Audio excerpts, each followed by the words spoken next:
السلام علیکم دوستوں، امید آپ سب خیریت سے ہوگے۔ کیا آپ جانتے ہیں کہ زمین کا نام کس نے رکھا؟ زمین سے متعلق دلچسپ حقائق جو آپ کی معلومات میں اضافہ کرے گے۔ آج کی ویڈیو بہت ہی انٹرسٹنگ ہونے والی ہے، تو ویڈیو کو اینڈ تک لازمی واچ کرنا اور ہرگز کی مت کرنا۔ تو بنا ٹائم ویسٹ کیے آئیے شروع کرتے ہیں۔ اس سے پہلے اگر آپ میرے چینل پر نیو ہیں تو چینل کو سبسکرائب کریں اور ساتھ ہی بیل آئیکن کو بھی پریس کریں۔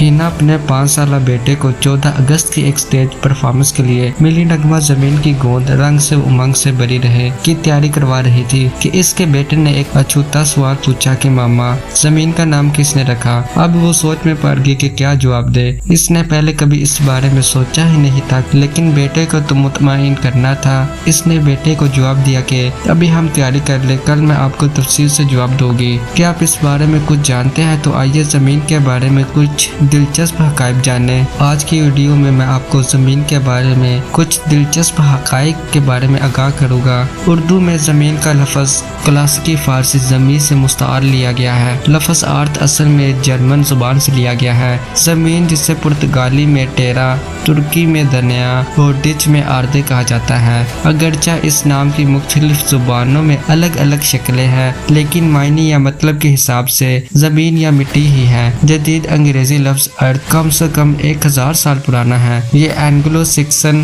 انگریزی جرمن زبان سے نکلتا ہے، جہاں لفظ اردے کا مطلب ہے زمین یا مٹی۔ پرانی انگریزی میں لفظ ارتھا تھا جو تھوڑی تبدیلی کے ساتھ ارتھ بن گیا۔ اس کے علاوہ نظام شمسی میں زمین واحد سیارہ ہے جس کا نام کسی افسانوی دیوتا کے نام پر نہیں رکھا گیا، لیکن یہ بہت بڑی حقیقت ہے کہ آج تک کوئی نہیں جان سکا کہ زمین کا نام کس نے رکھا۔ اگر آپ جانتے ہیں تو ضرور مجھے نیچے کمنٹ میں بتائیے۔ اب میں آپ کو سیارے زمین کے بارے میں کچھ اور دلچسپ حقائق بتانے جا رہا ہوں۔ نظام شمسی میں زمین واحد سیارہ ہے جس کا نام کسی افسانوی دیوتا کے نام پر نہیں رکھا گیا۔ باقی تمام سیاروں عطارد، زہرہ، مشتری وغیرہ کے نام رومی اور یونانی دیوتاؤں کے نام پر رکھے گئے ہیں۔ زمین چپٹی نہیں ہے، لیکن یہ بالکل گول بھی نہیں ہے۔ نارتھ پول اور ساؤتھ پول پر تھوڑی سی فلیٹ ہے۔ زمین پر سب سے اونچا مقام ماؤنٹ ایورسٹ ہے اور زمین پر سب سے گہرا مقام چیلنجر ڈیپ ہے۔ یہ سطح سمندر سے تقریباً 11,000 کلومیٹر نیچے ہے۔ زمین پر تقریباً 500 آتش فشاں ہے۔ تمام فعال آتش فشاں میں سے 60% ٹیکٹونک پلیٹوں کے درمیان کی حدود میں واقع ہے۔ زیادہ تر آتش فشاں ایک پٹی کے ساتھ پائے جاتے ہیں جسے رنگ آف فائر کہا جاتا ہے، جو پیسیفک اوشن کو گھیرے ہوئے ہے۔ انڈونیشیا میں دنیا کے سب سے زیادہ فعال آتش فشاں ہے۔ یہ سماٹرا، سلیبس، جاوا، بالی، نوسا، ٹینگاگرا، مالکو، کمسنڈا اور سولاویسی جزیرے کے ساتھ پھیلے ہوئے ہیں۔ یہ پیسیفک رنگ آف فائر کے اندر واقع ہے۔ محققین زمین کے سطح پر موجود قدیم ترین چٹانوں اور خلا سے گرنے والے شہیبوں کی جانچ کر کے سیارے کی عمر کا حساب لگاتے ہیں۔ انٹارکٹیکا زمین کی 90% برف پر مشتمل ہے۔ ناسا کے مطابق زمین کے دن کی طوال بڑھ رہی ہے۔ 4.6 بلین سال پہلے جب یہ زمین بنی تھی تو اس کا دن تقریباً 6 گھنٹے کا ہوتا تھا۔ آج اس دن 24 گھنٹے تقریباً 1.7 ملی سیکنڈ کا طویل ہے، کیونکہ ہر صدی میں تقریباً زمین کی ٹائڈز میں اضافہ ہوتا رہا ہے۔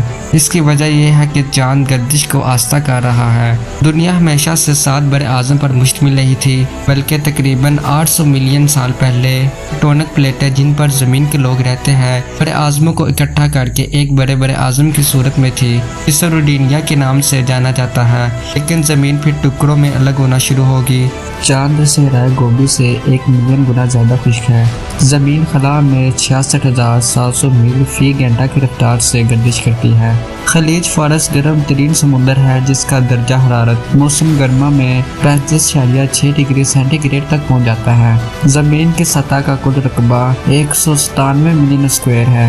زمین پر موجود پانی کا صرف 3% حصہ تازہ اور قابل استعمال ہے، جبکہ 97% نمکین ہوتا ہے۔ 3% میں سے بھی 2% گلیشیئرز میں منجمد ہے۔ اس کا مطلب یہ ہے کہ 1% سے بھی کم تازہ پانی جھیلوں، دریاؤں اور زیر زمین پایا جاتا ہے۔ زمین پر موجود 540 آتش فشاں پہاڑوں سے سب واقف ہیں، لیکن زیر آب کتنے آتش فشاں موجود ہیں اور ان کے پھٹنے کی کیا تاریخ ہے اس سے کوئی واقف نہیں۔ ایک بہت بڑا زیر زمین دریا دریائے نیل کے نیچے بہتا ہے، جس کا پانی اوپر بہنے والے دریا سے 6 گنا زیادہ ہے۔ پوری دنیا میں روزانہ 400 بلین گیلن پانی استعمال کیا جاتا ہے۔ قطب شمالی کے آسمان سے سال کے 186 دن تک سورج